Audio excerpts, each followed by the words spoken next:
The broadcast is now starting. All attendees are in listen-only mode. Welcome to today's webinar with your host, James McDonald. Well, thank you very much, Andrea, and I'd like to start by welcoming our coaching members to coaching session number 3. As you can see, we've got a fantastic topic today. Our topic today is direct response lead generation, and we're going to get into the fundamentals of how we're using simple, inexpensive, direct response lead generation to target the audience we're looking for, simply by presenting valuable information that prospects desire in a way that makes it compelling and non-threatening for them to get it. This is going to be a really great webinar for you at this time, and you understand how the lead generation system works so well. Now, a couple things before we get started. I want to ask that before we do get started, you understand that Craig is going to be referencing material on the website. So everything that we're looking at here today, all of you are privy to this information. Craig is going to navigate around the Coaching Members Only website, and you're going to be able to see, because you're logged on here, all of the information. However, you know that you can always go back later on today or at any time, and you can re-listen to today's webinar, and we maybe recommend that you do that more often than you would, and I say that because there's no way that you're going to be able to absorb everything that Craig talks about today. Now, we're also going to do a Q&A session a little later on the webinar, and throughout today's webinar, we're very excited that we've invited some very special guests, some superstar students and coaches to participate on the webinar here, to offer their input, their experience, and most importantly, their suggestions to all of you as well. So Craig's really gone out of his way to make sure that this is going to be an awesome use of the next 90 minutes to 2 hours here. I want to thank all of you for joining us. And Craig, welcome, and take it away. All right, thank you very much, James. What I want to do today is I want to take you through exactly what I did to generate leads. So we're going to look at my actual ads. Okay, the ads that I ran, you're going to understand how much those ads cost me and exactly what responses I got. You see, I want to demonstrate to you how you can create an ad rotation. Once you understand what I did, you'll understand that this truly is automatic marketing. Once you figure out what works best for you in your marketplace, then you can create a schedule and basically repeat the same activities over and over and over again to get the same great results. So that's going to bring a lot of certainty to your business.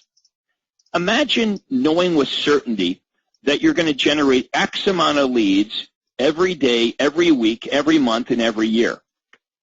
So if you just model after what I'm going to show you here today, it is possible for you to have a business that looks exactly like mine. What you're going to notice is the results that I got, the response that I got to any of these campaigns is not stellar. They're not outstanding. My results are very typical. Okay, it's very doable for each and every one of you to get the same kind of response that I got, if not much better. You know, typically when I'm running an ad campaign on any given day, I'm generating, as you'll see, 1, 2, maybe 3 leads. And I think there's a perception amongst some of you that when I run these ads, I did far better than you, that somehow I generated dozens of leads. And, in most cases, that's not true. So I think this is going to be very revealing as I give you a backstage pass to my business and I show you the exact ads I ran, the response that I got, and also demonstrate to you how organized I was. You're going to find that the better you know your numbers, the better your business is going to be. Or let me say it this way. I found over the years that the best realtors know their numbers. Okay, the best realtors in our system, the realtors that are the most profitable with my system really know their numbers. Now, as James mentioned, I've invited some of our coaches onto the call, onto the webinar here today to add some commentary. So I'm going to introduce these three coaches now, and then we're going to take a look at some valuable resources that are right on the coaching website under Session 3. Now, I don't want you to go to the coaching website because I want you to pay attention to me. I want you to watch the webinar. And I'm going to be taking you to the coaching websites. You're going to know exactly where to find these resources when we're finished the webinar here today, and they'll be there forever for you to be able to access. So let's go over to our panel now. First of all, from Phoenix, we've got Lester Cox. Lester, good morning. Good morning, Craig. Hey, thanks for being with us here today. Today, Lester, as I mentioned, we're going to have a look at the actual results, the ads that I ran, how much they cost. Make sure everybody understands how simple what I did really is. And if they would just simply copy like you did, they'll get the same great results. It really is, and really the people that we're working with that we're coaching right now, I've found that those that are actually doing what we're asking them to do, which is exactly what you're going to cover today, are just knocking it out of the park. I had talked to one guy yesterday. He's got 67 leads from just running one of your ads the last 2 weeks. It's unbelievable. I mean, he's getting great lead response. He's overwhelmed by it, as a matter of fact. So if everybody will just drink this Kool-Aid, I guarantee it works. It's worked in every market I have ever worked with anybody in, without fail.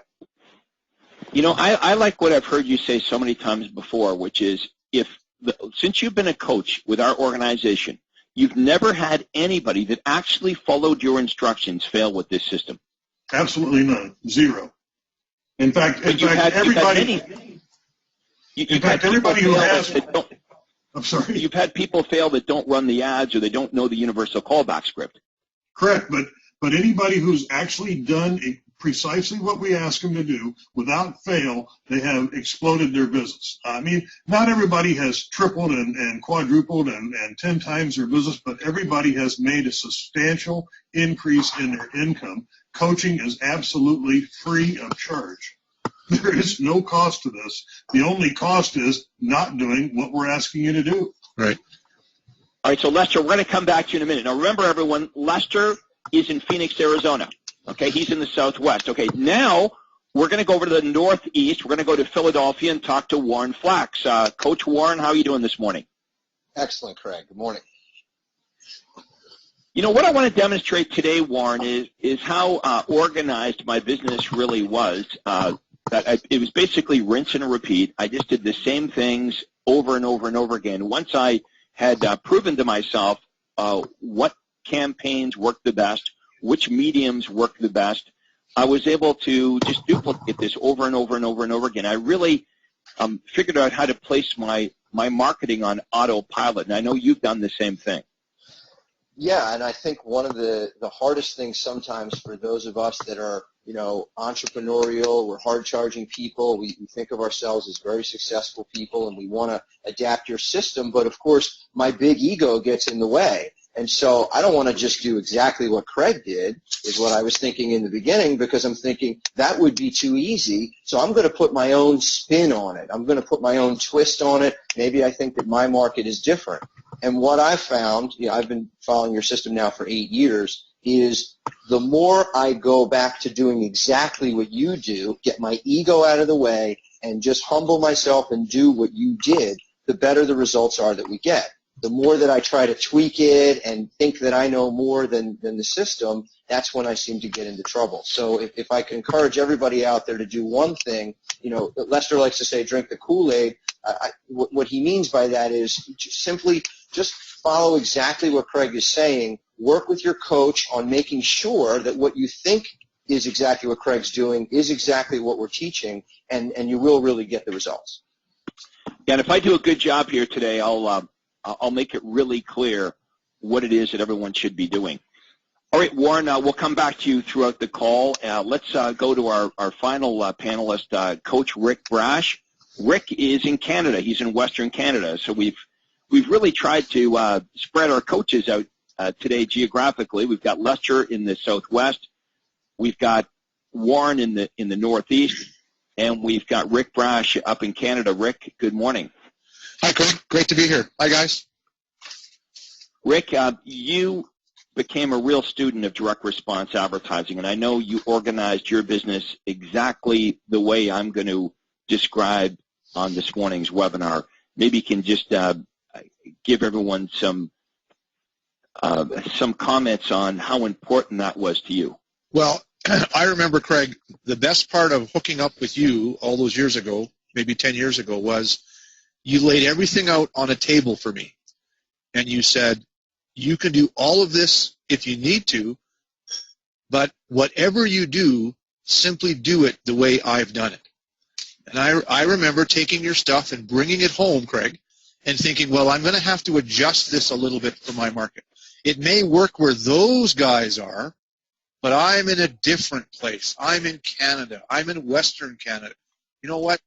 Big mistake. Big mistake. Lester has said the same thing this morning. Warren is saying the same thing this morning, and I'm going to repeat it for the third time. Simply do what Craig is telling you to do. And I went along for about 4 months, Craig, and I took your stuff and I massaged it more than I should have. Like Warren says, my ego got in the way. I rebooted 3 months into this, and even though I was making some money, I simply took your ads, took your face out, took your office out, put my face in and my office in, Craig, and the leads came to me thick and heavy. And everybody needs to get that. You simply need to do what was proven long before you joined our program, and success will follow. And here's the interesting thing, Craig. We've told people to do that beyond the realms of MLS real estate in North America. We have members in 9 other countries around the world who simply take your methods and apply them to their business. And the reason? It works. It works, and it works, and it works. So everybody listening today, the best advice we're going to give you is copy. Just copy and do what we've done already. Hey, Rick, that reminds me of a funny story. Early on when I first started this, I forgot to take Craig's face out on one of my ads, and it still got leads. That's funny. Okay, well, hopefully everyone can see my screen. I'm on the coaching website. Can everyone see that? Yeah. Okay. Okay, now I want to take you to our resources for today. So we go to resources, and today we're on session 3, which is direct response lead generation. I don't know how many of you take the time to read all of my notes here, but there's some really good information here. Okay, why image advertising doesn't work, why you must listen to your prospects, the importance of tuning into WIFM, what's in for me. Purchasing is a process, not an event. But I'd like you to spend some time actually reading the resources here on the coaching website. Now, what we're going to focus on today are the attachments here in the bottom left-hand corner.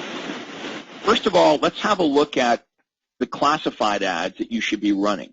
These are the exact classified ads I want you to run. Okay, I can't say it any simpler than that. Make your classified ads look like this.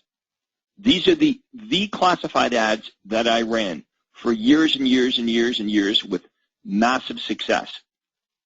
Okay, now, again, I want you to pay attention to the webinar. These classified ads are there for you on the coaching website under session number 3. But this is exactly what you should be running. Okay, there's plenty of them to target every type of buyer and seller that you're interested in going after. And here are the display ads. Okay, so you have all of the ads. You have exactly what I'm going to refer to today. You should run them exactly the way they're laid out. You should not change them. You should definitely test and pay attention to the tracking results to determine which of these ads get you the best response, because some of them will work better than others. Okay, now I want to take you to the USP hotline scripts. All of the scripts for your USPs are recorded here. Okay, so when you're using a hotline to promote your properties, remember at the super conference I said your main greeting should promote your biggest unique selling propositions. If on your main greeting you go immediately to the details of a specific property, all you're going to get is a bunch of hang-ups. Because as we've discussed, promoting a single property has very narrow appeal. So your main greeting might sound like this. Hi, this is, Craig Proctor with RE/MAX, and if you'd like information on what homes in the neighborhood have recently been selling for, please press 1. If you would like to receive regular updates of homes that match your home buying criteria, please press 2. If you'd like a list of distress sales, please press 3. If you'd like information on our guaranteed sale program or our Sunday tour of homes, all of the scripting is here for you. So you don't have to have a creative bone in your body. All you have to do is open up the Word document, and then you're going to record these scripts in your own voice. Really, really simple. So you're going to decide which of these USPs you want to offer on your main greeting. Now, some of you don't even have the hotlines. And if you have the hotlines, you only have one of them. You should have both of them, because we do branded and we do less branded advertising. Okay, now I want to go down to the actual results that I got. And I want to show you exactly the ads that I ran and how well this worked and how well it'll work for you. Any comments from the coaches so far? Yeah, that's right out there, Craig. For those of you who are wondering about recording your USP scripts, your computer probably came with a little bit of software that lets you sit in the office and do it 2 or 3 or 4 times until you think it's right. So for those of you who are even concerned about spending a little bit of money talking on the telephone, you don't have to do that. You can record it locally, and you can simply upload it to your hotline through the back-end control panel that AMS has given you. So that doesn't cost a penny.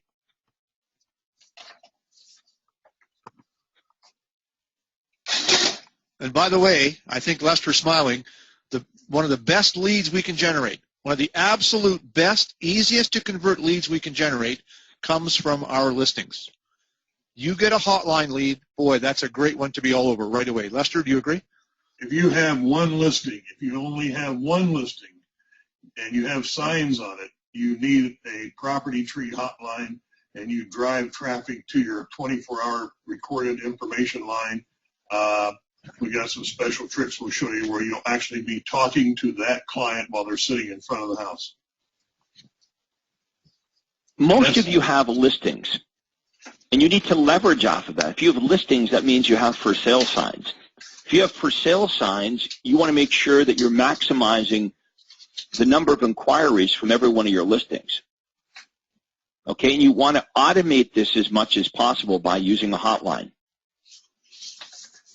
Craig, the hotline must say the right things. In our typical market here with my listings, it adjusts a little bit per season, but typically I can count on 4 to 5 of the best leads I can possibly get from each sign each month. So if you've got 5 signs out there, you could get 20 to 25 of your very best high-quality leads every month just from having the right signage on your properties. And the reason why these prospects are the very best prospects is because they're actually shopping for a home. If you read my materials for this call, I talk about the fact that buying or selling real estate is a process, not an event. And somebody that's out there driving the streets, driving through neighborhoods, and they're calling off of for sale signs, I think we can all agree that that's a buyer. That's a prospect that's further along in the purchase process because they're out there actually shopping for a home. So you can, if you use the right scripting on your hotline, you can compel these prospects to raise their hand and contact you. Now you've got an extremely hot lead. Okay, now in front of you I'm going to show you the results for the classified ads that I just showed you. Now, I tested all of those classified ads, and I determined which ones work the best for me. Now, I want everyone to hear me on this. I ran 5 classified ads every week, not 50, 5. You can see the first-time buyer ad had ID 1370. I ran it on Sunday, January the 2nd. I got 2 hits and 1 lead. It ran again on January the 4th. I got 3 hits and 2 leads. January 6th, 2 hits. I got 0 leads that day.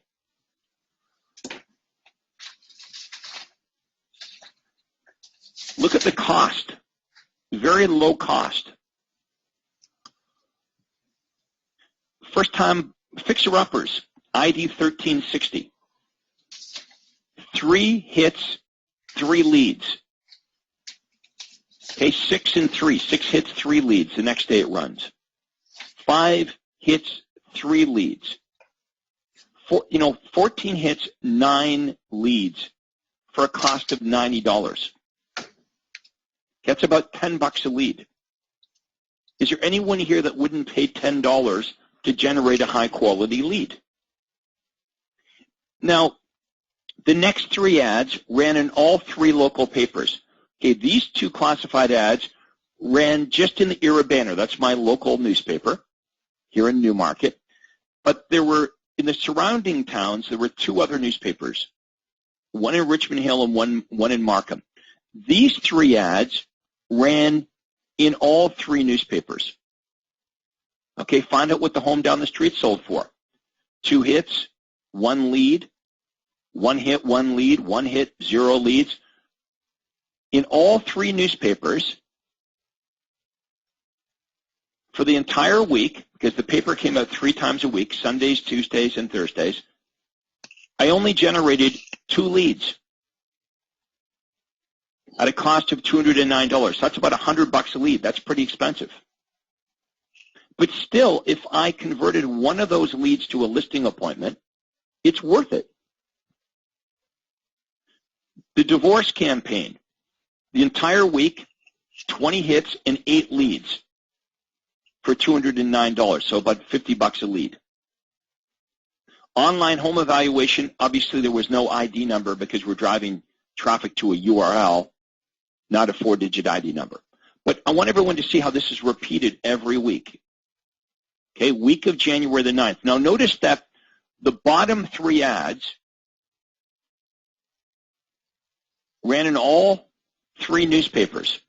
The home down the street campaign and the online home evaluation campaign ran every single week in all 3 publications. I did rotate the 3rd ad, so January the 2nd, I've got divorce in there. Then I've got inspection. But I created a rotation. I knew exactly what to run and where to run them. But I only ran 5 classified ads a week. How many of you can do that? Now keep in mind, what I'm showing you enabled me to sell over 500 homes a year. So we're talking about 5 classified ads, and I created a rotation. Now, I never had to worry about this rotation because my assistant took care of it. You see, my assistant, her name is Peggy. And Peggy would fax the newspaper the 5 ads that I want to run this week. And then the week of January 9th, here are the 5 ads that Craig wants to run. This had absolutely nothing to do with me. Once I figured out which ads worked the best, I created a rotation. And then I delegated. And all of you should be doing the same thing. Okay, now I want to give you a bigger picture from the 1,000-foot level. These are the classified ads I ran. These are the results for an entire year. So home down the street, it ran every week. 10 hits, 4 messages. 12 hits, 4 messages. You see, this is very typical. 3, 4, I got 6 messages here. Okay, very, very typical results. I mean, that's unusual. Look at 11 hits, 1 message.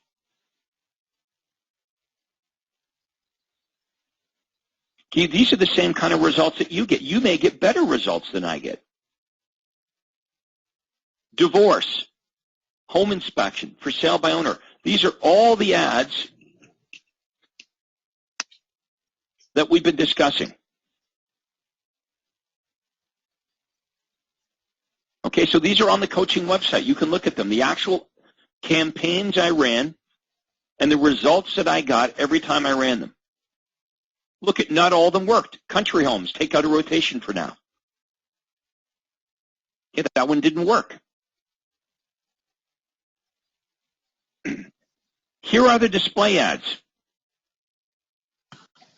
In Aurora, we have a newspaper called the Auroran. This is the ad that ran. This is the display ad that runs outside of the classified section. Okay, 2 inches wide by 1 inch deep. Here's the Bradford Times. These 3 display ads ran in the Era banner. So I had 5 classified ads that ran every week, and I had 3 display ads that ran in the Era banner. All you have to do is copy these ads. If you copy these ads, you change Remax to your company, you put in your domain name, your URL, but just copy it. It will work just as well for you. Here's what the online home evaluation lead looks like when it comes to me. Yours should look the same. Okay, so what am I looking for? The address. Selling within 6 months, yes. Information on the home. This is a very good lead. I knew whenever I generated one of these online home evaluation leads where they checked off yes to moving, that was an extremely good lead.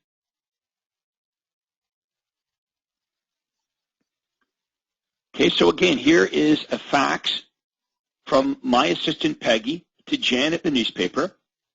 And these are the display ads for the entire month of January. Okay, so on Sunday, January, here's the instructions at the top. It says, run 3 display ads in each paper, with 2 of these being the online home evaluation ad and the other one listed below. So the online home evaluation display ad worked so well, I wanted it to run twice in every paper. So 3 ads would run. Let me just be clear on this so everybody gets this. 3 ads would run. 2 of them would be this guy. Okay, 2 of them would be this. And then I'd rotate the others. Okay, so I'd rotate either this one or this one. So again, automatic marketing. This had nothing to do with me. Once the rotation was created, my assistant would organize this with the newspaper or post them online, Google pay-per-click. She would take care of it all. And all I would look at is reports. So let's have a look at the reports. Here's a report for the display ads. Okay, remember the online home evaluation campaign? York Region home pricing. If you remember, that's the ad that I'm running in the Era banner. Okay, right here. Find out what your home is worth online. Look at the domain name, yorkregionhomepricing.com. So how well did that work? Well, let's see. In December, I generated 83 leads. 83 leads from that little ad. In November, 134. Remember, these aren't hits. These are actual requests for an online home evaluation. In October, 108. In September, 153. In August, 297. Now, take that same campaign and you run it in a different newspaper, doesn't work nearly as well. Can everyone see the importance of testing? I want to make sure everybody gets this. Okay, here's the ad in the Auroran. Here's the ad in the Era banner. Can you see the ad looks identical, looks exactly the same? Find out what your home is worth online. Visit quickonlineevaluation.com in the Auroran newspaper. In the Era banner, the domain name is yorkregionhomepricing.com. Let's go down and look at the results. York Region Home Pricing, 83, 134, 108, 153. The exact same ad in a different publication, 0. 0 versus 83, 1 versus 134. Here's the mistake that some of you are making. You're running your ad here.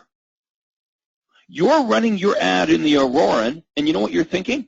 This doesn't work. The same ad over the same time period. There's absolutely no comparison. But if you don't test, you don't know this. What happens if you just ran the ad here? If you just ran the ad in this publication, you know what you're saying to your coach right now? This doesn't work. Craig's system doesn't work in my marketplace. Doesn't work. Doesn't work. Because you're not testing. Now, let's have a look at different ads. Not only do you need to test different publications, you need to test different ads. Let's go to Fixer Uppers. Okay, let's go back to the Fixer Upper ad. In the Era banner, I ran 3 ads. We've already discussed that the online home evaluation was a huge jackpot, but guess what? The other ads didn't work as well. Fixer Uppers, visit bankdistresssale.com. Well, let's check out the results. Okay, in the Era banner, the online home evaluation ad that was a jackpot, 83 leads in December. Same publication, Era banner, but a different ad, we only generate 23. Still a pretty good response, but only 23. Look at this one here, bank foreclosures and distress sales, only 17. Can everyone see the point I'm making? I want to make sure I'm clear on this. These 3 ads all ran in the same newspaper, but greatly different results. What do these ads cost? Exactly the same price. They're exactly the same price, but the message is different. It cost me no more to run the ad here than it did in these publications. It didn't work.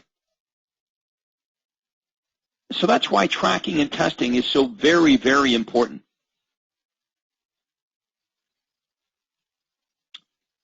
Let's have a look at it here again. Online home evaluation campaign in the Era banner, 144 leads. In the Auroran, 4. In the Bradford Times, 1. Fixer Upper in the Era banner, 67. Bank foreclosure and distress sales in the Era banner, 31. So there's a tremendous difference, not only within a publication, but between the publications. My message to you is you need to test, because if you're not getting good results, it may be because you haven't discovered the right combination for you, the right combination of message and medium. Now let's have a look at my Success website control panel. This is the same control panel that all of you should be going to on a very regular basis. You go to the control panel under Track My Success. These are the leads for the month of January in 1 month that I was able to generate just with my website. 587 leads. Okay, not visits, not hits, but actual leads. York Region Home Pricing was number 1. That was the display ad that offered the online home evaluation. 144 leads for the month of January. Bank Distress Sale, 67. Unknown are people that these are people that visited my homepage of the Less Branded site. They went directly to the homepage, so we weren't able to track. My Google campaigns, YRNG News, that's a banner ad that I ran on our local newspaper site, on their website. But very simple, very easy, very inexpensive. I generated 587 leads in 1 month.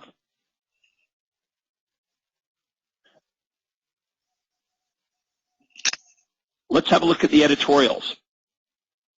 Now I'm going to make these bigger so you can see them.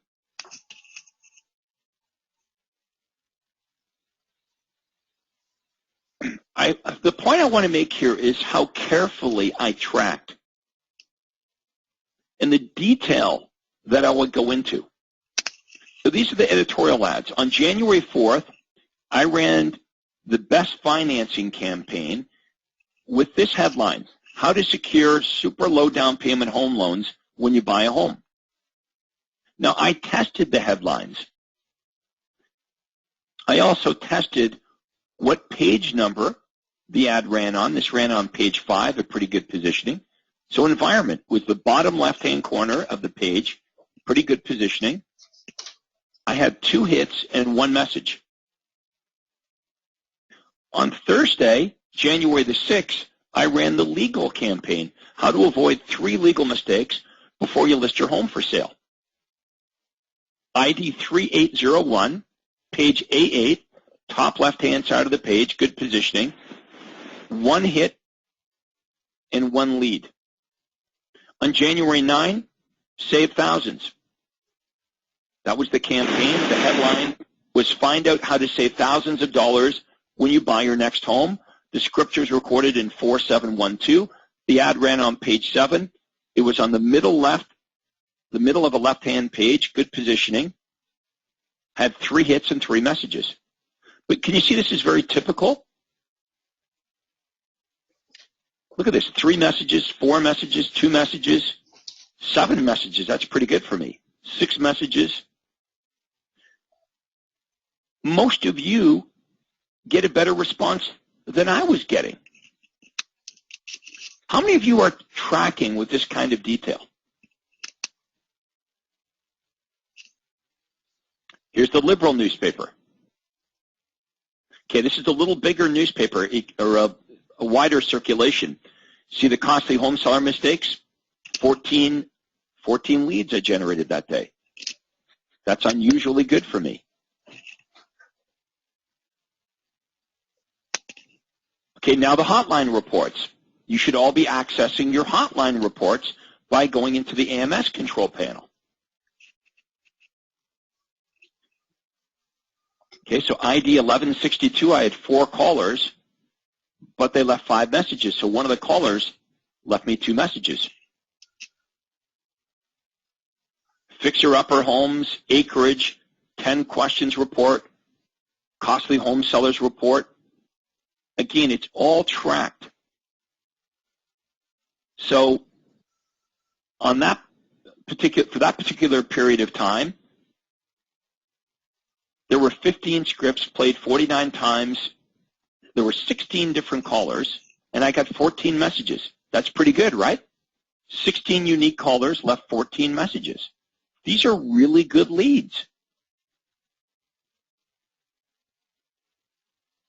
Okay, now let's have a look at the editorial ads for an entire year. You blow this up so you can see it. Hey, Craig. Yeah, go ahead. Just to interject, you said something obviously really important there at the end. These are really good leads. A lot of times the perception is that the quantity of leads is really important. It's important for everybody to recognize you are selling 550 homes a year, generating 537 leads a year. So converting 1 in 12 essentially into a closing. So if I want to sell 30 homes next year and I close 1 in 12, I only need 30 good leads a month. So we don't need to have hundreds and hundreds of leads. In fact, one of the key points of the Quantum Leap system that I think a lot of our members skip over is step 2 of the 6-step Quantum Leap system. Step 1 is we run direct response lead generators to get the initial lead. Step 2 is having our hotlines and websites sift and sort the leads for us so that we only get the best quality leads. A lot of times we forget quantity is not quality. I'd rather have less leads so that I don't have to make as many phone calls, don't have to be entering as many leads into my Wise Agent database, but have a better quality lead. So, for folks who are thinking, well, nobody reads the newspaper anymore and these sorts of things have changed, that's not the case at all. The newspaper's still in business. There's people out there. You don't need the quantity. No kidding. It's the quality. And plus, you can run these ads all over the place. You're going to track what works the best for you. But for many of you, you're not doing the tracking. Or you give up far too soon before you discover the right combination between the best ad and the best medium. The point I wanted to make earlier is, what if I had given up after I ran my first ad in the Aurora newspaper or in the Bradford Times? I might have given up on this. I might have thought, well, this doesn't work. Or even the Era Banner, which turned out to be my best newspaper. Had I run an ad that didn't work, even though the medium was an excellent medium for me, had I ran an ad that didn't work well and I stopped at that, I might have given up. Look at how I want to show you the detail that I go into with my tracking. So here's all the editorial ads I ran for an entire year. Okay, I want you to look at the information that I gather. So let's have a look at the Costly Home Seller campaign. That's the ad that says, which of these costly home seller mistakes will you make when you sell your home? Well, that's only one of the headlines. Okay, so this is the headline that many of you are familiar with, right? But look at all the different headlines that I tested.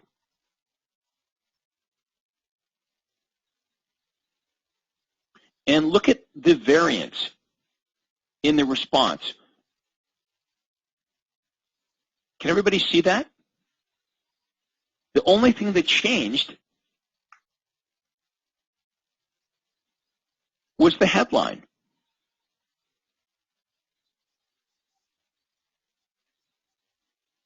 Okay, big difference in response.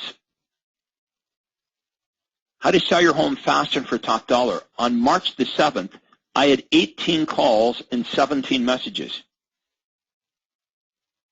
But which of these costly home seller mistakes when you sell your home was run on February the 1st? I had 3 hits and 2 messages. That's a tremendous difference. Now, I want to share with everyone how I use the 4-digit ID number in the hotline to organize myself. You'll notice that the Costly Home Seller Mistakes campaign always started off with ID 30. Okay, the 3rd digit in the 4-digit ID code told me the headline. So 0, so 30, when the 3rd digit was a 0, I knew the headline was 7 things you must know weeks before putting your home up for sale. When the 3rd digit was a 1, the headline was why 3/4 of home sellers don't get the price they want for their home. So the 3rd digit, the first 2 digits told me the campaign. The 3rd digit told me what the headline was. The 4th digit told me the medium. It told me which campaign or which publication it was running. So even by the 4-digit ID number, I could tell you, if you just told me the 4-digit ID number, I could tell you which campaign it ran, which campaign it was, which headline ran, and which publication and which day of the week. So if it ran in the Era Banner on a Sunday, the 4th digit would be a 1. If it ran in the Era Banner on a Tuesday, it would be a 2. If it ran in the Era Banner on a Thursday, the last digit would be a 3. Now, there's not many of you that have your businesses organized to really understand what's working the best for you. So I'm hoping that by showing you this, it'll help you get organized. See, I always knew what worked the best. And then all I had to do was build a simple rotation that was delegated to somebody else. So these are all of the editorial ads I ran. I did all the testing. You don't have to do that now. All you have to do is copy. You don't have to spend tens of thousands of dollars and years and years and years of your life figuring out what ads and what headlines work the best. All that's been done for you. All you have to do is copy and test which ones are going to work the best for you. So I would recommend that you spend some time going through my results and creating reports that mimic this for your own business. Can I throw something into this conversation? Yes, go ahead. This is absolutely awesome, by the way. And for those of you who've never had a peek into what Craig did to create the leads that he did and to become a great real estate marketer, you're probably as amazed as all of us were the first time we saw it. But here's the point Craig is making. He always knew what was going on with his marketing. And the reason he knew was because every week either he or somebody close to him was tracking the results. Now, many of you tell us, well, I ran an ad last Tuesday. I have an ad running on Saturday. Oh, Rick, I put an ad up on Wednesday and I didn't get anything from it. I hope everybody can see that never once, ever, working with Craig's organization, has Craig said, or has your coach said, that running one ad on one day in one publication is the be-all, end-all. Because here we are, we're taking some lessons from Craig today, and he's showing you that he ran multiple ads, multiple lead generators in multiple media outlets over the course of a week. How many people listening today actually have a week-ending report process? How many of you are disciplined enough to sit down on Monday and look at last week's ad results? That's what I used to do. How many of you are disciplined enough to sit down at the end of the month and do a month-end report for yourself so you know exactly where your business came? Well, guess what? Craig Proctor, one of the most successful real estate agents in the history of organized real estate, did that every single week. If you can copy, you can succeed. How many of you, as Craig said this morning, know what your numbers are? The lesson here is know your numbers. And I know what James is thinking. When you send ads up to the ad clinic, send the results along as well. Tell us how your ad is performing, because that's really good for you and for everybody who's listening. Okay, now, hopefully what I demonstrated was what I did was really, really simple. I wasn't running tons of ads. Let me summarize this so everybody gets it. I ran 5 classified ads in a week, 5 of them. It costs me usually less than $10 to generate a lead. I ran 2 to 3 display ads in a week. The cost was usually less than $10 per lead. A display ad is just a classified ad that runs outside of the classified section. I had to give it a name, but that's all it really is. I determined that some of the classified ads worked well outside of the classified section. Okay, and they were peppered randomly throughout the local paper under a remnant space deal. So wherever the newspaper had space, that's where my ad would run. Okay, and the cost was low enough that that strategy was a winner. And then I ran 2 to 3 editorial ads. Okay, the Craigslist ads, again, were posted by one of my assistants. Google pay-per-click was taken care of by my assistant. The ads that worked the best in the newspaper also worked the best everywhere else. If you take a look at the postcards that I developed, what you'll determine is the messages on the postcards are the same as the messages that worked well everywhere else. So when the online home evaluation campaign worked really well in the classified section, and then I determined it worked really well outside of the classified section, peppered randomly as a display ad, Well, guess what? I also found it worked well as a postcard. And it worked well as a Google pay-per-click ad. What you'll find is the messages that work the best tend to work the best in many, many different mediums. But the medium does matter. I demonstrated that today. The Era banner for me was a huge jackpot, where the other two local papers, the Auroran and the Bradford Times, were a bust. What I fear is that some of you are running either the wrong ads or you're running the right ads but in the wrong publications. And you're struggling because of this. And maybe for some of you, you don't even know what's working, and you don't know what's working because you don't have detail. You have the ability to track, but you're not tracking. You're not paying attention to the results. Now, I'm going to have James take us through some ads here, and I'm going to encourage you to ask us some questions. Let's make this webinar interactive. So you can type your questions in.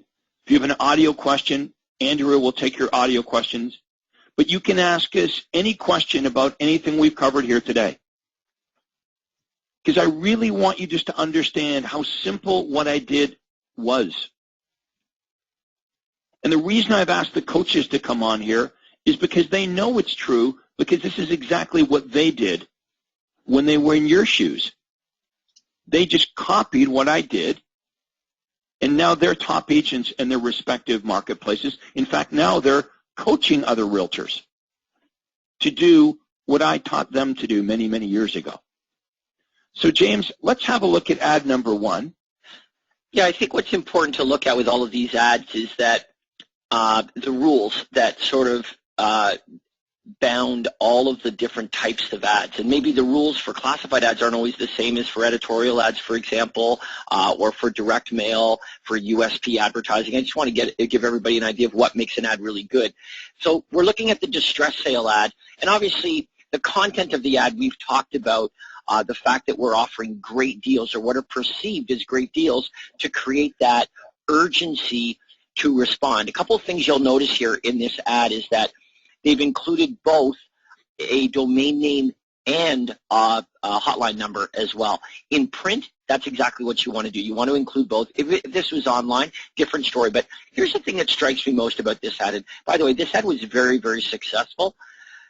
It's that it ran in a real estate publication where there wasn't a ton of other real estate. It wasn't like there were hundreds and hundreds of other properties here. And you may look at this page and think, you know what, I'm probably not going to get anything from this because there's really no real estate here, or very little real estate. So I'm going to skip it, and I'm going to determine that this is not somewhere where I need to test, which would have been a massive mistake, because it turns out that even though there isn't a ton of other real estate ads, this ad worked very well. And I think, Craig, you're a testament to that. There were many, many days when under Homes for Sale in the Era banner, our local newspaper, you may have found 2 or 3 other ads, and sometimes perhaps less than that. So this idea that there has to be all kinds of real estate ads there, and that's what draws the attention, it isn't always true, and ultimately it's a test. So that's something that really struck me about this ad, and the fact that it was very successful. Okay, so here's the opposite. Okay, now check out this classified page. You can see how totally different the two of them are. On this page, it's nothing but properties for sale. I mean, this is a page dominated by homes for sale. So a couple of things you want to notice about this one. Number one, it clearly stands out off the page. On a page like this, where all of the ads are seemingly identical, advertising individual properties for sale, boy, does this one stand out with distress sales, plural, more than one, variety, choice, options, great deals, urgency to respond, all of those elements that make the ad very, very successful. But again, what we're showing you here is how versatile these ads are, and we can never judge the results before running the ad. So this ad worked very successfully on a classified page with tons of other properties for sale. The previous distress sale ad was very, very effective on a page with very little real estate classified ads. You've got to test it before you know. Here's a double wide ad here, no money down. Part of the battle here when you are running your classified ads is they really do need to stand out. Anything you can do to ensure that eyeballs are drawn towards your ad, you'll very likely find that it will increase the response. And we've found this certainly from hundreds, if not thousands of students over the years, is they can take the identical classified ad, and when they do things like double wide, reverse type, add a little color, prominence on the page, all of these things, they go towards making the ad more visible, and more visible results in more response. So that's something that you'll notice here with this ad. Again, in a moderately popular real estate classified section here, offering no money down, targeting primarily first-time buyers. All right, good ad. Okay, the next one should be coming up here for you. You know what's so great about these ads is, or what's so simple about these ads is, these are examples of students copying. I mean, really, that's what these ads are. If they look familiar, it's because they're taken right from the ad generation program. They're customized to a degree, and then they're run. And that's what makes them successful. These are not efforts to reinvent the wheel. Here's one. All the other agents are taking out space advertising their individual property listings. And you know what? This agent may be as well. However, in addition to that, in addition to generating some response from prospects from their property listings, and in addition to pacifying their sellers, what they're also doing is generating far greater response by running ads that offer variety and choice that are more difficult to disqualify. This one really stands out. If you're looking for a property in Woodbury, bank foreclosures and distress sales, woodburymustsell.org.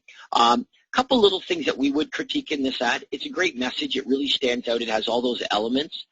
But the call to action in print, there are a couple things that we have found make a difference over and over and over again. And the one is this. Even if it's just tiny, adding the www to the front of the domain name causes your eye to immediately identify it as a domain name.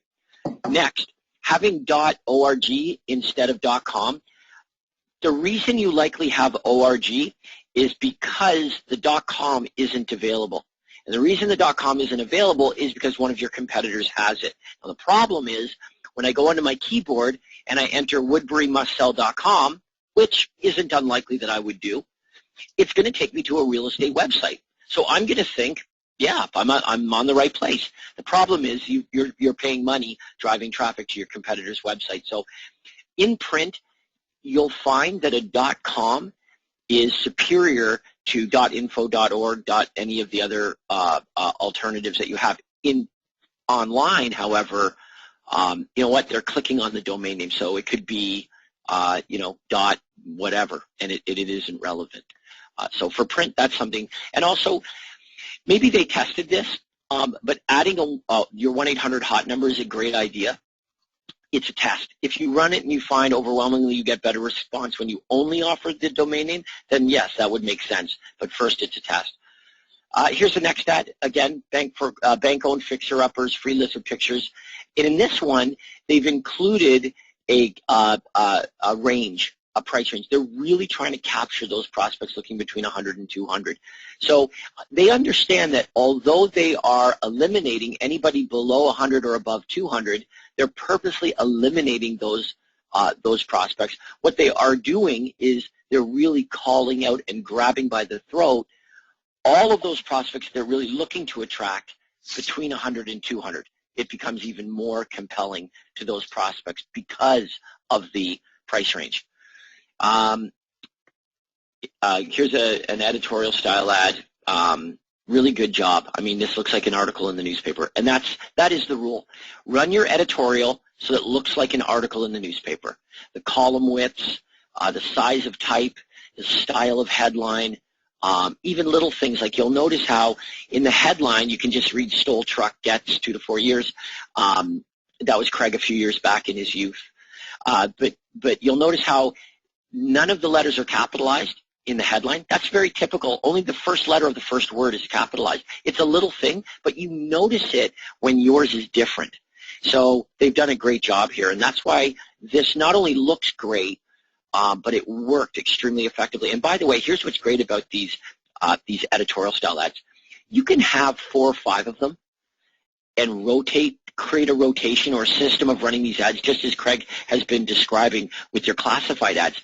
But here's why they work.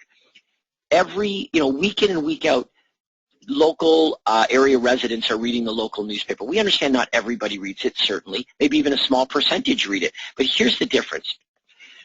Even though the same editorial ads are being run in a regular rotation, perhaps for years and years, as in Craig's case and probably many of our panelists here, but the point is this, is that it's amazing how when somebody is considering selling, they're seeing the ad for the very first time. In other words, that article has always been there. Craig's been running it over and over and over again in a regular rotation for many, many years. It's always been there. But now that this is applicable to you, now that you're considering buying or selling, all of a sudden you read this headline and you notice it, you recognize it for the very first time as if it hadn't been there before. And that, of course, is an example of your reticular activator. Recognizing something that because it's now applicable to you, you would have dismissed subconsciously. Now it stands out in the forefront only because it's something that applies to you. So do not dismiss these editorial ads, but if you're going to run them, you need to run them effectively like this one. Craig, here is an example of a property display ad, we would call it. And the ingredients for a property display ad, there are 3. 3 main ingredients, let's call it. The first is this, headline. Headline needs to promote a USP, okay? And the USP is designed to do 2 things. Number 1, grab attention from the seemingly identical property display ads in the magazine or publication. All of them are the same.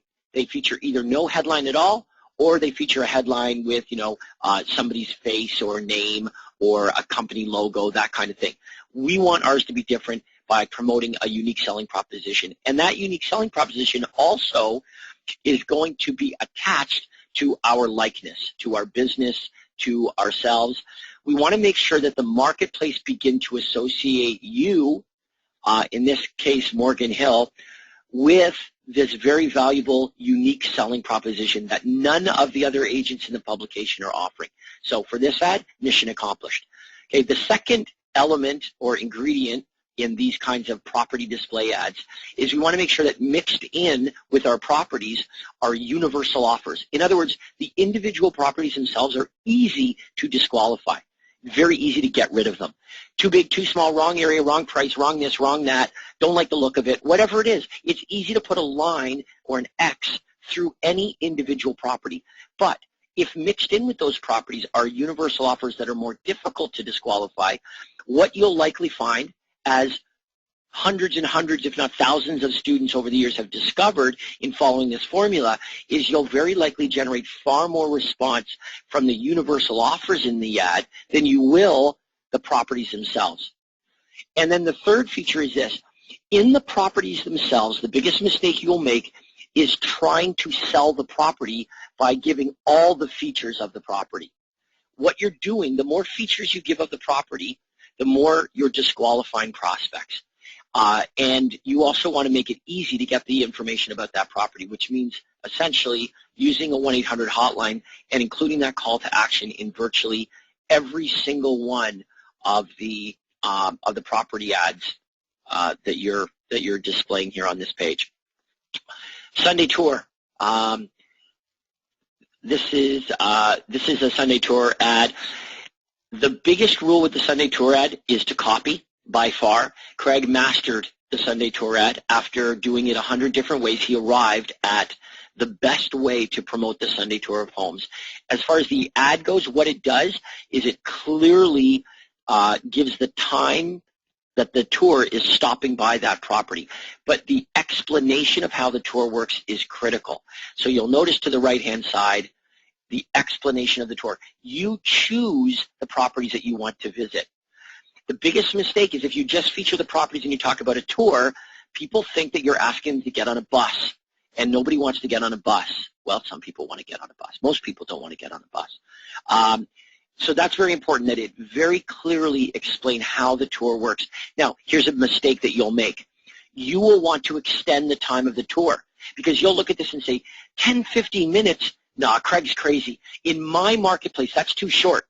It needs to be at least half an hour, and you'll stretch it to half an hour or 45 minutes for each property. You're missing the reason that you're doing it this way is to ensure that anybody who's going to show up shows up at the same time. That's what creates the auction-like atmosphere. And how about this? If no one's going to show up, let's have no one show up in 10 minutes, then no one show up in 45 minutes. So doing it this way is absolutely critical. Nothing was done by accident. Final thing I'll say about the Sunday Tour to make these ads work really well, the final thing I'll say about them is this. Where do you run them? Where do I run this tour at? Can I run it just anywhere? No, you can't. You must run it where open houses are being advertised. That's where it will do the best. So there is somewhere in everybody's marketplace where prospects go to find the open houses coming up on the weekend. Wherever that is, if you take this ad and you run it there, you'll generally generate far more traffic to your tour than if you take it and you run it somewhere where nobody's looking for open houses, in addition to the signage and all of those other things that you can do outside of the ad as well. But those are general rules of thumb for all of these different ads, and if you follow them, you'll find that arriving at the formula you're looking for will happen much more quickly than if instead you reinvent the wheel with each one of them and try to change and tweak and improve and all that stuff that Warren and the rest were cautioning you about earlier on in the call. So, Craig, hope that was thorough enough. Yeah, very good. Let's do this. Let's go back to Andrea, and let's see if we have some questions or comments. Yes, sir. We have a few who have already pressed the hand icon, but if you have an audio mic on your computer or if you're on the phone, you can press the hand icon with your mouse and get in our queue. I've got a few chat questions. I've been answering those, Andrea, as we've been talking here. But let's do some audio questions right now. We have Kui Wu. Your mic is now open. Hello. Can you hear me? Yes. How are you doing today? Hi, Craig. I just got a few questions about, because I saw you demonstrate us almost resale homes, because I want to do like pre-construction pre-sales, like the condo pre-sales. So do you have any like tips or suggestions how can I do the advertisement? Okay. Have you talked to your coach about this? Yes, and I didn't quite get it actually. So I hope I can get a little bit more. Here's what you need to know. It doesn't matter what type of buyer or seller you want to target. We need to understand what is it that they want, and then we need to craft an ad based on the system to get those types of prospects to raise their hand. So tell me, who is your ideal prospect? I think it's like the investors. Investors, okay. Yes. So you could run an ad that said investors. Fixer-uppers, is it just condos, or would you sell any type of property? I think many folks on the pre-construction condos. Okay. So what if your ad said, attention investors, free list of pre-construction condominiums, including distress sales and bank foreclosures. Free condo list, visit, and then whatever your domain name is. Okay. Okay, because my coach told me I can check my MLS for this sold history to check my market, and for the pre-construction, I don't know where to get those information. Okay, well, hang on. The first thing you want to do is before you just wave a magic wand and decide, okay, this is going to be my target market, your coach is absolutely right. Yes. You want to do some research to make sure that is a productive target market. So how did you come up with that? How did you decide that you were going to target pre-construction condominiums? Because I saw it may be easier to do it. And that's most people I'll tell you what, if it's easier to do it, you're the first guy I've had in my coaching program who selected that target market. Now, maybe that means you're smarter than everyone else, or maybe it means you're fixed on a opportunity that perhaps isn't such a great opportunity. But look, we don't have time to go into any more detail on this, but I'm going to recommend that you do some research in the MLS district you're interested. Find out how many condos are selling. Okay, find out what the demand is. Okay, then we need to find out who's buying those properties. Okay. Do you want to know how to find out who's buying the properties? You call the agent that had the properties listed. Oh, okay. Okay, so if you called 20 condo sales and you spoke to the realtors that had them listed and you said, oh, I'm doing a bit of research here. By the way, I was wondering, where did your buyer come from? Now, if 9 out of 10 come back and say, well, they're all investors, then you might be onto something. Are you here in the Toronto area? Yes. Okay. I read something recently from CMHC, and they don't think as many investors are buying condos today as, say, a year or two ago. Okay. That most of the condos are actually being, I don't know if you read that article, it was in REM magazine, but most of the condos that are being sold in Toronto right now are to, primary owners, not to investors. And they're closely watching this, of course, because if as soon as you get a lot of investors buying condos, they're very concerned about a bubble in the condo market.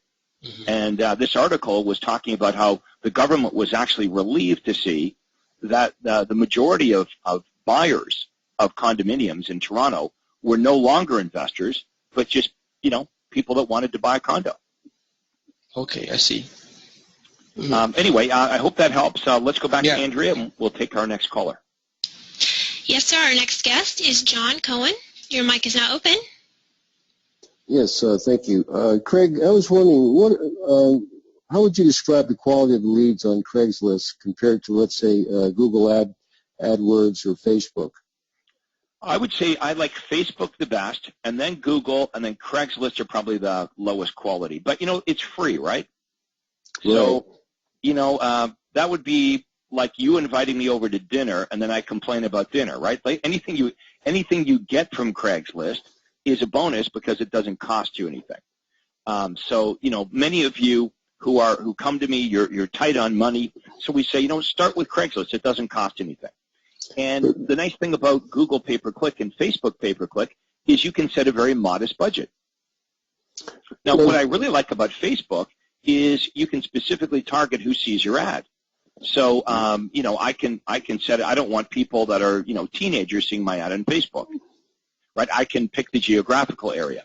So, it's worth testing all three. That's how we find out, because really, you don't really care what works the best for me or even what my opinion is. What I recommend that all you do is test the different ads in all the different places available to you, all the different media. And the beauty of this system is you can track everything. So you're going to know, if you pay attention in a couple weeks, not only which ads work the best for you, but where the best places to run them are. Okay, how many times a day would you say you'd have to place the ads on Craigslist? And are there any particular days of the week that you would probably get the best results? Yeah, you're thinking the right way. You're thinking the right way. First of all, I had a teenager posting these for me. Okay, I had my niece posting these. Paid her give her a little bit of extra money, but she posted them, and she'd post them several times a day. But you will find that certain days and certain times of the week will be more productive. Once you find that out, then that's when you or better yet, someone else that you're going to pay less than what you're worth per hour can be posting these. What I like about having my niece do this, she's online all day anyway. So, right. That's what she does. So she was happy to do this for me. Well, the thing I like about Google and Facebook, you can just put it on automatic and not worry about it and just, devote your time doing other things. Craigslist. Yeah, but you can do this with Craigslist too. Even like it did happen automatic, right? I had my niece do a run, test the ads every day. She'd put them on there. We figured out which ones work the best, and then it is automatic because it's got nothing to do with me. Anything that doesn't have anything to do with you is automatic. Right. So I don't suggest you're the one posting these on Facebook. Like you might want to do it initially, because you heard me at the super conference. The theme was this: I innovate, right? I come up with an idea, and then I perfect it, and then I delegate. Like the Sunday tour of homes, right? I figured that out myself. I got it perfected, and then I delegated it and never did it again. So it did rely on people, but just not me. I got you. Okay, so that's what we want to think in terms of is, first of all, you probably want to, get in the mud and get dirty with this, right? And you're playing around with it all until you get it figured out, and then you perfect it. But once it's perfected, what's the rainmaker theory say? If you can't change the outcome, you don't do it. I don't think you're the only one in the world that can post these ads on Facebook. A rainmaker activity is figuring out initially which ads work the best and which times of the day and how often they run. Yes, I agree. That is a rainmaker activity. But in a couple of weeks, if you pay attention to the results, you've got that figured out, right? Mm-hmm. Now, you just delegate that to your son, your daughter, your niece, your nephew, and it's a system. Gotcha. Okay. That was a good answer. Thank you. All right. Thank you very much. Let's see who's next. We did have a few new chat questions, quite lengthy. Craig, did you want to address some of those? We have, Facebook is really popular. So we have Ali asking, what is the best type of advertising on Facebook? And is there anything on the coaching site where you can reference for Facebook ads? Yes, we have several webinars that you can watch, and we'll show you how to set up your Facebook lead generation. Most of your questions will be answered by watching those videos. And I'm going to recommend that all of you do spend some time on the coaching website. Like I'm noticing here today, and I don't want to discourage you guys from asking questions, but I am noticing that most of the questions being asked here are actually handled on the coaching website. So in other words, if you were to spend some time on the coaching website, most of the questions that you folks have today are answered by you just actually spending a bit of time there. Now, as far as what ad works the best, most of our coaches are having success with the online home evaluation ad, and you'll see examples of that when you watch these webinars. Okay, and I have a question from Bakir, and I read it a couple times. I'm going to try to read it to you to see if you can understand what he's saying. He says, I want to work on my buyer's presentation and sign buyer contracts with them. He said, what is the best way to do it?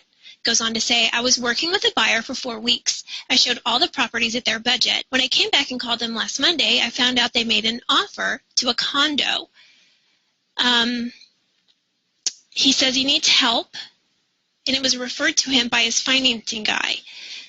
Okay, well, look, before you take a buyer out and you show them properties, you need to use the universal callback script to qualify the buyer, make sure they're a good buyer, that they're qualified, that they're motivated. We don't want to just book an appointment with a buyer because we can. You know, some of you are so good, you can book appointments with buyers and sellers that you shouldn't even book appointments with. But then you're sitting at the kitchen table wasting your time.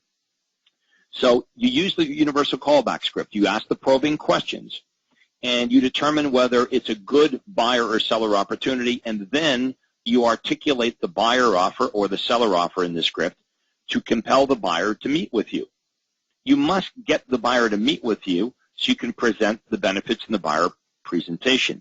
In this case, Bakir, obviously they were a very good buyer because they bought.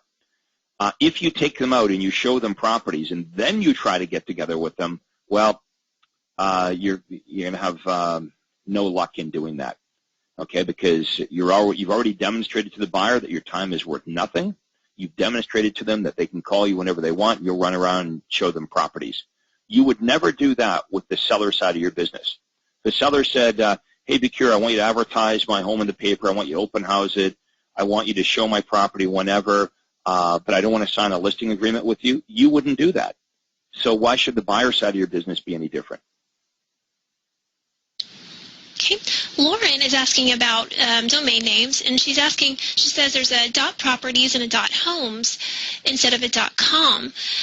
Earlier, James had mentioned that using a .com is best. What are your thoughts on the new .properties and .homes ending?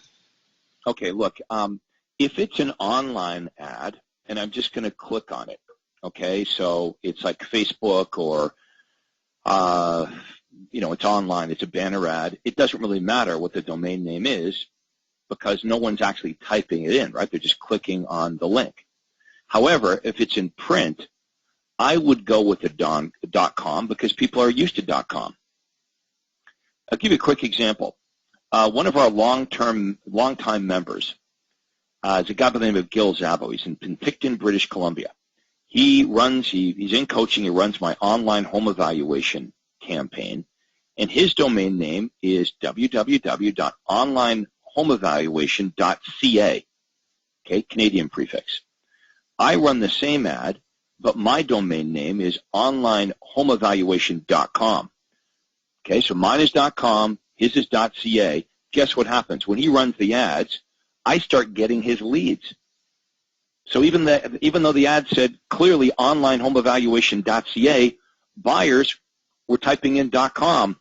Now, it was fortunate for Gil that I was getting those leads, and I know him, so I could forward the leads back to him. But if you have a .homes or something else, and your competitor has the same domain but .com, if it's your competitor, they might not forward the leads to you. So that's my argument for having a .com. People are just used to it. Even though it could say .homes, you know how the mind works, they could still type in .com by habit. Okay, Darwin asks, he was quoted over $1,000 for one ad in a paper, and he's thinking that's a little bit too much to test and measure the results. Is this a price you would suggest, or should he try it with other mediums? Yeah, it's pretty steep.